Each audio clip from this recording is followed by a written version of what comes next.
I've got one. Yeah. I grew up in Tennessee, and I in one of my first solo concerts in New York. Like, hi, I'm here. Welcome. Welcome me. I wrote a song about being in love with a redneck, on how I was attracted to redneck boys, and I assumed that everybody in the room had my same point of view, and it just flat. I mean, they just really did not go. And I remember thinking about it, that maybe they didn't get the references, or maybe they didn't comment, or maybe people thought I was being judgmental, or, and I think there was something about assuming, like using language or creating a situation where we're all on the same team here, and now we're going to make a joke about those people, as opposed to possibly having those people in the audience, or creating a wall where you seem smarter than them or distanced from them in a way. Don't be seduced by workshop nervous laughter. Like, it's happened to me, a few times where, like, you present, like, we did the BMI workshop as well as folks here, and, like, you bring it in and you kill, and then you do it somewhere else and you don't.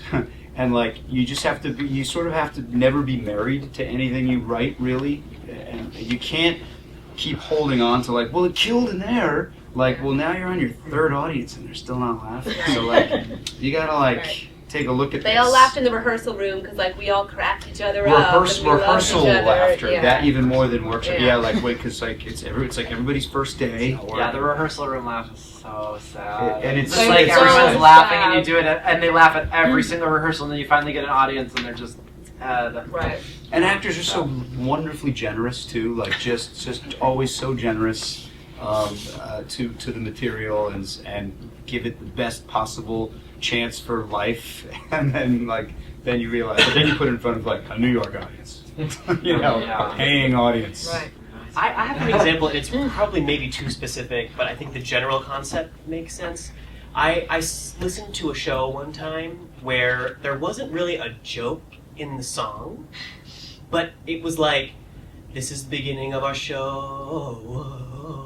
Like, it was like trying to make the riffs funny, as in the way I interpreted that was, it was leaving a lot of the comedy up to the performer, not actually writing the jokes into the song. And I remember thinking, this has to be performed a very specific way by someone who, like, can really sell this. It's not inherently funny.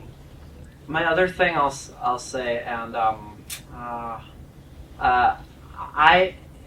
think it can be a trend when people are really, characters on stage singing a song are really aware of their own quirk, and I think that can be very kind of tiresome. They're aware of their own neuroses or anything like that, where you're just kind of like dealing with them being conveying a problem that they're all too aware of themselves, as opposed to us knowing something that they don't know. Right. Do you know what I mean?